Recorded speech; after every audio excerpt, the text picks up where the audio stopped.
Perkembangan teknologi di dunia ini semakin maju.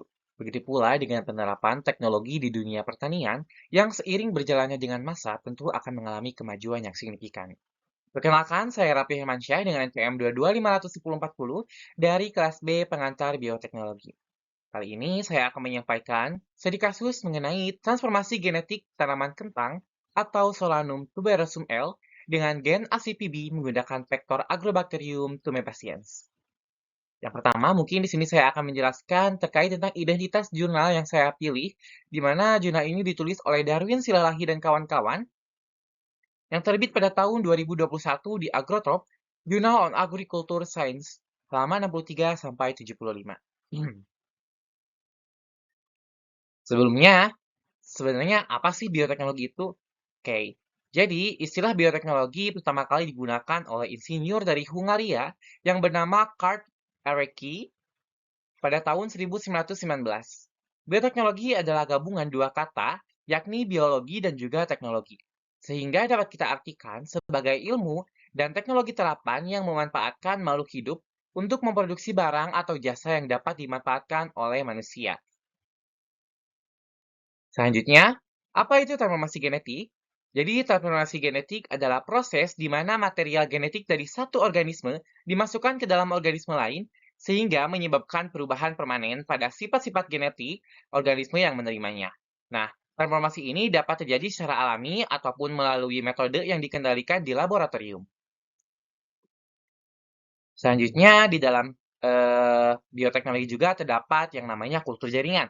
Nah, jadi kultur jaringan adalah suatu metode untuk memperbanyak tanaman dengan menggunakan bagian tanaman seperti protoplasma, sel, sekelompok sel, jaringan, dan organ serta menumbuhkannya dalam kondisi aseptik atau steril, hingga bagian-bagian tersebut dapat berkembang dan beregenerasi menjadi tanaman lengkap.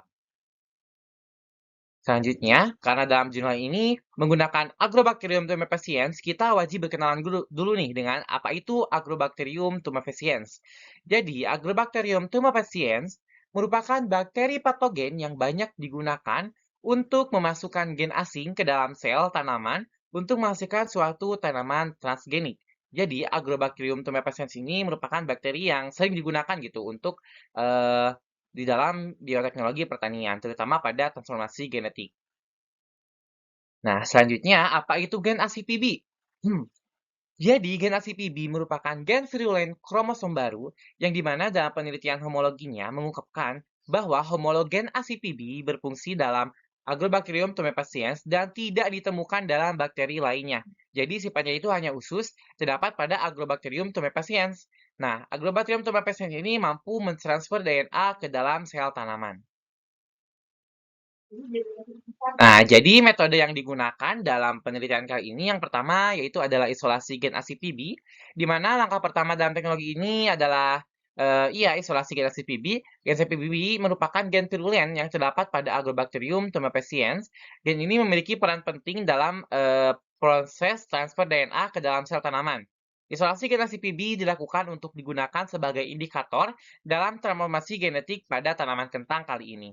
Selanjutnya ada transformasi implanta, yaitu setelah isolasi gen ACPB, langkah selanjutnya adalah melakukan transformasi implanta, yaitu proses transfer gen ke dalam tanaman hidup.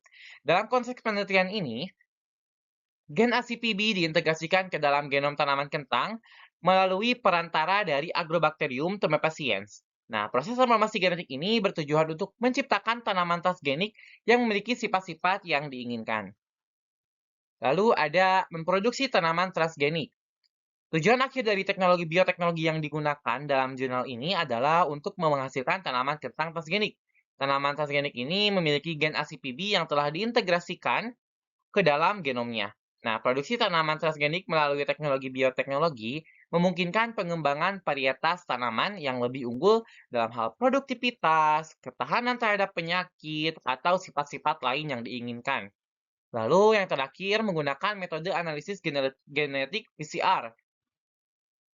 Selain itu, dalam penelitian ini juga digunakan metode analisis genetik seperti PCR atau polymerase chain reaction untuk memverifikasi keberhasilan transformasi genetik pada tanaman kentang. Melalui analisis genetik ini, peneliti dapat memantau dan mengkonfirmasi integrasi gen ACPB ke dalam genom tanaman kentang yang digunakan pada lahan penelitian ini. Nah, di sini juga, ada hasil yang didapat dari penelitian ini, yaitu, penelitian ini bertujuan untuk mengembangkan metode transformasi genetik pada tanaman kentang atau Solanum tuberosum L, menggunakan gen ACPB dan Agrobacterium tumefaciens. Eksplan tanaman kentang diinokulasi dengan Agrobacterium tumefaciens yang menghasilkan perbedaan yang signifikan dalam pertumbuhan tunas, cabang, dan tinggi tunas, dibandingkan dengan kontrol yang tidak diinokulasi.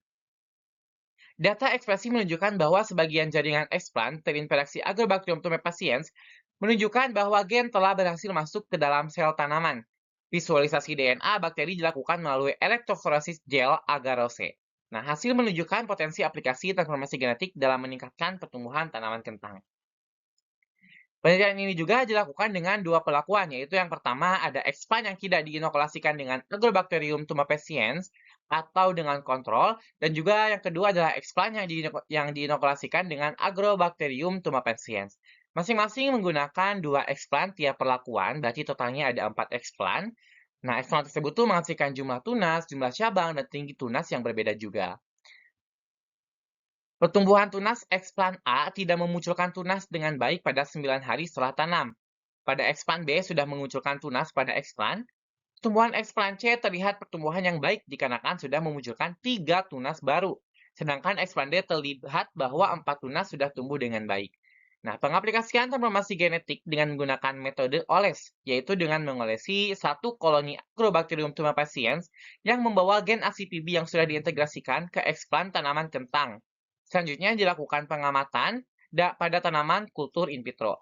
Data ekspresi tersebut menunjukkan bahwa sebagian jaringan eksplan terinfeksi oleh Agrobacterium, sehingga mengeluarkan fenolik yang menunjukkan bahwa infeksi ini tuh diduga telah masuk ke dalam jaringan yang diinduksi bahwa gen itu juga masuk ke dalam sel tanaman. Nah, Agrobacterium tumefaciens ini menempel pada eksplan kentang yang terluka karena tanaman tersebut mengeluarkan molekul sinyal berupa senyawa-senyawa fenolik, seperti aktosiringon. Senyawa fenolik ini akan mengaktifkan gen virulen yang terdapat di dalam T plasmid yang bertanggung jawab untuk mentransfer tDNA dari Agrobacterium tumefaciens menuju sel inangnya atau tanaman kentangnya. Lalu, seperti diketahui pada tanaman dikotil, senyawa-senyawa fenolik ini akan merangsang Agrobacterium tumefaciens untuk menempel dan mentransfer tDNA, sehingga untuk lebih lanjut, untuk mengetahui teramplifikasi atau tidak gen tersebut, yaitu dengan menggunakan metode PCR atau polymer chain reaction. Infeksi merupakan salah satu tahap dalam proses transfer gen dengan menggunakan Agrobacterium. Dalam proses infeksi, ruas tDNA dipindahkan dari sel bakteri Agrobacterium ke dalam sel tanaman inangnya. Hal ini itu menggunakan sel tanaman kentang. Keseluruhan tanaman kentang menghasilkan keberhasilan pertumbuhan yang berbeda. Pada pengamatan selama 20 hari setelah tanam, terdapat kontaminan pada sumber eksplan kentang A yang disebabkan oleh bakteri. Nah, sumber kontaminan yang disebabkan oleh bakteri menunjukkan ciri-ciri terbentuknya lapisan lendir berwarna putih dan lendir berwarna putih kecoklatan di bagian permukaan media yang terkontaminasi. Kontaminasi ini disebabkan oleh banyak hal. Salah satunya adalah kondisi laboratorium yang kurang steril. Mungkin ya, selain itu tempat inkubasi yang dianggap tidak bersih, sebenarnya tidak steril gitu. Nah, ditambah banyaknya mahasiswa yang sering membuka inkubator yang menyebabkan suhu pada inkubator tidak kontinu. Explan B mengalami pertumbuhan tunas serta mengalami kontaminan pada medianya. Sedangkan pada Explan C menunjukkan pertumbuhan tanaman dengan baik dan memperbanyak tunas yang baru. Pada beberapa tunas tersebut mengalami perubahan warna pada ujung tunas menjadi mengalami browning atau kecoklatan, yang kemungkinan terjadi karena faktor cahaya. Pencoklatan dapat berkurang dan dapat dihindari dengan perlakuan ruang gelap. Selanjutnya pada ekspanda ini menunjukkan fisiologi tanaman tumbuh dan berkembang dengan sangat bagus. Berarti dari hasil percobaan ini yang disinyalir berhasil itu merupakan ekspanda yang tumbuh dengan baik. Meskipun ekspanda tumbuh dengan baik, tapi mengalami kecoklatan pada tunasnya. Selanjutnya, ada manfaat dari bioteknologi sendiri yang digunakan untuk transformasi genetik kentang kali ini. Yang pertama, meningkatkan produktivitas, meningkatkan kualitas, serta meningkatkan ketahanan tanaman. Penerapan teknologi bioteknologi dalam pertanian memberikan manfaat yang signifikan dalam meningkatkan produktivitas, kualitas, dan ketahanan tanaman. Melalui teknik kultur jaringan, varietas tanaman yang unggul dapat dikembangkan dengan cepat dan efisien, serta penggunaan Agrobacterium tumefaciens sebagai vektor genetik memungkinkan transfer gen yang diinginkan ke ke dalam tanaman inang itu sehingga menghasilkan tanaman transgenik dengan sifat-sifat yang diinginkan seperti ketahanan terhadap hama, penyakit, dan kondisi lingkungan yang sangat ekstrim. Meskipun terdapat beberapa manfaat yang memang sangat bagus gitu untuk perkembangan teknologi pertanian, tentunya akan ada tantangan-tantangan yang akan dihadapi gitu. Meskipun teknologi bioteknologi menawarkan potensi besar dalam meningkatkan produktivitas pertanian, terdapat tantangan yang perlu diatasi. Salah satunya adalah regulasi yang ketat diperlukan untuk memastikan keselamatan pangan dan lingkungan terkait dengan penggunaan tanaman transgenik. Selain itu, penerimaan masyarakat terhadap teknologinya juga merupakan sebuah tantangan gitu. Karena adopsi teknologi bioteknologi dalam pertanian seringkali dipengaruhi oleh ketidakpastian dan kekhawatiran terkait dengan dampak lingkungan dan juga kesehatan. Lalu ada implikasinya. Penerapan teknologi bioteknologi dalam pertanian memiliki implikasi yang sangat luas. Inovasi dalam pengembangan varietas tanaman transgenik dapat meningkatkan efisiensi produksi pertanian dan mengurangi kerugian akibat serangan hama dan penyakit. Kontribusi teknologi bioteknologi pada keberlanjutan pertanian juga signifikan dengan potensi pengurangan penggunaan pestisida kimia dan meningkatnya efisiensi penggunaan sumber daya di pertanian ini. Nah, tentunya, dengan tawaran manfaat serta peluang yang sangat banyak, tadi juga sudah dijelaskan akan ada tantangan yang mungkin, berasal dari masyarakat-masyarakat yang khawatir akan pengonsumsian dari produk hasil rekayasa genetika ini. Karena, mereka juga berpikiran bahwasanya akan ada dampak negatif bagi kesehatan dan juga, lingkungan. Nah, masyarakat yang kontra terhadap penggunaan transgenik berpendapat bahwa terdapat dampak negatif yang ditimbulkan apabila mengkonsumsi tanaman transgenik terhadap kesehatan dan lingkungan. Hal ini tuh terjadi karena tanaman transgenik belum dievaluasi penggunaannya secara mendetail dalam jangka panjang sebelum dilepaskan ke pasaran. Terhadap kesehatan manusia, tanaman transgenik tahan hama diduga dapat menimbulkan keracunan bagi konsumennya. Serta, dapat menimbulkan alergen baru gitu. Tanaman transgenik juga diduga dapat menimbulkan kemungkinan alergi jenis baru akibat ditambahkannya protein tertentu ke dalam tanaman. Misalnya pada kedelai transgenik yang diintroduksi dengan gen penghasil protein methionine dari tanaman Brazil nut, diduga menimbulkan alergi terhadap manusia. Lewat uji skin prick test, menunjukkan kedelai transgenik positif sebagai alergen gitu.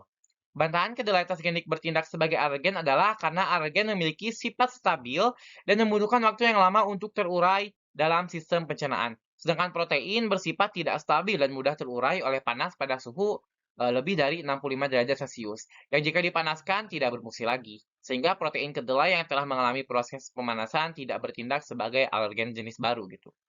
Terus juga bagi lingkungannya, tanaman transgenik ini diyakini dapat berdampak buruk juga berupa polusi gen. Tanaman transgenik yang dapat dikatakan super mungkin ya, karena memiliki kelebihan dibandingkan dengan tanaman-tanaman asing beredar beredar di masyarakat, dapat menyaingi, tanaman asli, sehingga dapat mengancam keberlanjutan kehidupan dari si tanaman asli yang sudah ada tersebut. Tanaman transgeniknya yang langsung dilepas ke alam tanpa evaluasi dampak terlebih dahulu, juga ditakutkan dapat melakukan pertukaran gen dengan tanaman asli melalui penyebaran serbuk sari, sehingga menyebabkan si tanaman yang asli itu berubah menjadi tanaman transgenik seluruhnya, atau dapat dikatakan terjadi pencampuran gitu, atau penularan sifat sehingga, menjadi mutasi pada tanaman non-transgenik yang sudah ada di alam. Selanjutnya ada juga isu-isu yang tersebar gitu di masyarakat, eee sehingga mereka itu masih banyak yang kontra terhadap PRG atau produk dari rekayasa genetika. Yang pertama, kekhawatiran adanya aliran gen dari tanaman transgenik ke tanaman gulma dan tanaman lainnya yang dapat menyebabkan tanaman gulma itu lebih sulit dikendalikan dari sebelumnya gitu. Jadi si gulmanya itu lebih beringas, lebih brutal lagi gitu. Tidak dapat dikendalikan dari sebelumnya sehingga perlu meningkatkan penggunaan herbisidannya kayak gitu. Lalu ada tanaman transgenik yang resisten dapat kehilangan sifat resistennya. sehingga petani harus menggunakan bahan kimia beracun yang lebih toksik untuk memberantas hama atau gulma, karena disinyalir si hama atau gulma tersebut dapat lebih sulit dikendalikan seperti itu. Lalu ada kedelai transgenik yang diintroduksi dengan gen penghasil protein metionin menyebabkan alergi seperti yang sudah dibahas tadi. Lalu ada tanaman hasil rekayasa genetika juga diduga bersifat karsinogenik atau berpotensi menyebabkan kanker, serta minim gizi karena kandungannya telah dimodifikasi sedemikian rupa gitu, sehingga menghilangkan beberapa kandungan alami produk dari hasil olahan tersebut. Nah, lalu ada ternak yang diberi makan kentang dan tomat hasil rekayasa genetika mengalami perubahan dalam perutnya yang mengindikasikan pada kanker, serta kerusakan ginjal dan organ tubuh lainnya, serta perkembangan otak yang lambat. Ini tuh pada ternak-ternak gitu yang diberi makan menggunakan produk kentang. Lalu ada tanaman transgenik yang diintroduksi dengan antibiotik kanamycin R atau CAN-R, bila dikonsumsi manusia disinyalir dapat mengakibatkan resistensi bakteri dalam tubuh akibat pemaparan dengan antibiotik secara kontinu. Akibatnya, penggunaan antibiotik untuk menyembuhkan penyakit itu menjadi tidak ampuh lagi. Nah, selanjutnya ada dari studi yang dilakukan oleh Gilles Eric Seralini dari Universitas Caen pada tahun 2009 terhadap tikus percobaan yang mengkonsumsi pangan hasil rekayasa genetika dalam jangka panjang. Dari 50% tikus jantan dan 70% tikus betina menderita kematian prematur. Tikus yang diminumkan minuman yang mengandung herbisida mengalami peningkatan ukuran tumor sebesar 200% hingga 300%. Sementara tikus yang diberi makan jagung transgenik menderita kerusakan pada sejumlah organ termasuk kerusakan hati dan ginjal. Lalu ada Putzai dari Inggris pada tahun 1998 melakukan penelitian terhadap tikus yang diberi pakan kentang transgenik dan menemukan munculnya gejala kekerdilan dan imunodepresi atau kekurangan imun. Lalu ada kekhawatiran akan terjadinya pergeseran penguasaan benih dari yang semula milik umum atau common property, dalam hal ini petani menjadi pemilik benih gitu yang bisa disimpan dan ditanam berulang kali menjadi milik beberapa perusahaan besar multinasional. Sejauh ini itu ada 6 perusahaan multinasional seperti Sandoz atau sekarang itu lebih dikenal dengan Syngenta, lalu ada Monsanto, DuPont, Bayer, Advanta, Limagrain, dan BASF yang memonopoli benih transgenik komersial. Nah, ini ada rekomendasi-rekomendasi yang dilakukan gitu untuk mengatasi permasalahan dari masyarakat-masyarakat yang kontra terhadap PRG atau produk rekayasa genetika. Tadi juga sudah dibahas bahwasanya itu tuh merupakan istilahnya kayak praduga karena terdapat kata disinyalir dari masyarakat-masyarakat yang kontra terhadap produk rekayasa genetika ini. Yang pertama yaitu ada penelitian lanjutan tentang interaksi Agrobacterium tumefaciens dan tanaman. Disarankan gitu untuk melakukan penelitian lanjutan yang lebih mendalam mengenai interaksi antara Agrobacterium tumefaciens dan tanaman inang. Hal ini itu dapat membantu dalam pemahaman yang lebih baik tentang mekanisme transfer gen dan respon tanaman terhadap si infeksi bakteri ini gitu. Lalu yang kedua, studi regulasi genetik pada tanaman transgenik. Perlu dilakukan penelitian yang fokus pada studi regulasi genetik pada tanaman transgenik ini yang dihasilkan melalui teknologi bioteknologi. Nah, hal itu penting untuk memastikan bahwa ekspresi gen yang dimasukkan ke dalam tanaman dapat diatur dengan tepat sesuai dengan tujuan yang diinginkan atau diharapkan oleh si peneliti tersebut. Lalu ada pengembangan varietas tanaman transgenik yang adaptif. Disarankan gitu untuk mengembangkan varietas tanaman transgenik yang memiliki sifat adaptif terhadap perubahan lingkungan, seperti kekeringan, banjir, atau serangan hama dan penyakit tertentu. Hal ini dapat membantu dalam meningkatkan ketahanan tanaman terhadap kondisi lingkungan ekstrim, sehingga juga dapat menjadi lumbung pangan gitu untuk masyarakat-masyarakat yang ada. Selanjutnya, ada penguatan aspek sosial dan komunikasi. Penting untuk memperkuat aspek sosial dan komunikasi terkait dengan penerapan teknologi bioteknologi ini ya, dalam pertanian gitu. Melibatkan masyarakat dalam proses pengembangan dan adopsi teknologi dapat membantu dalam meningkatkan penerimaan dan dukungan terhadap inovasi bioteknologi. Sehingga tidak terdapat masyarakat-masyarakat yang gampang untuk didoktrin dengan kontrak yang masih tidak berdasar gitu. Sehingga si masyarakat bisa menjadi pro dan memberikan dukungan untuk pada produk rekayasa genetika ini. karena kita tuh harus bikin mereka tuh merasa nyaman dan mereka yakin bahwasanya dari produk rekayasa genetika ini aman dan sehat untuk dikonsumsi dalam waktu jangka panjang, seperti itu. Lalu ada kolaborasi lintas disiplin. Disarankan untuk melakukan kolaborasi lintas disiplin antara ilmu bioteknologi, agronomi, ekologi, dan sosial untuk mengoptimalkan peranan dari bioteknologi ini dalam pertanian. Pendekatan holistik ini dapat membantu dalam mengatasi tantangan multidimensial yang terkait dengan pengembangan dan adopsi teknologi dari bioteknologi ini. Lalu ada produsen itu harus memberi pilihan pada konsumen. Caranya itu dengan pencantuman label pangan rekayasa genetika. Jadi mungkin masih ada gitu masyarakat-masyarakat yang parno terhadap hasil dari produk rekayasa genetika ini. Apabila kita ingin menjualnya gitu, usaha ini tuh harus punya label gitu, yang ini tuh khusus untuk yang produk rekayasa genetika dan ini yang khusus produk alami gitu. Sehingga masyarakat bisa memilih, mereka mau menggunakan yang mana, seperti itu.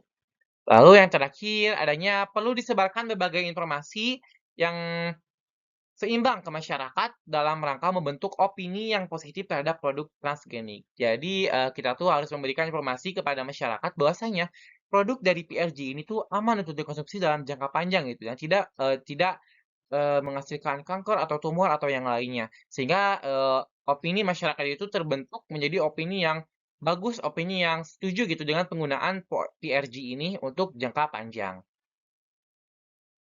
Mungkin sekian yang dapat saya sampaikan. Mohon maaf apabila terdapat kesalahan dalam ucapan saya. Terima kasih. Saya juga mau mengucapkan terima kasih kepada Ibu Pisi Tintamanik selaku dosen pengampu mata kuliah Bioteknologi Pertanian atau pengantar bioteknologi yang telah memberikan tugas ini kepada saya, terutamanya mungkin saya juga bisa menambah insight atau pengetahuan tentang bioteknologi pertanian ini. Karena saya menjadi rajin baca-baca beberapa jurnal gitu terkait bioteknologi pertanian ini. Jadi saya ucapkan terima kasih kepada Ibu Pisi Manik. Sekian dari saya. Wassalamualaikum warahmatullahi wabarakatuh.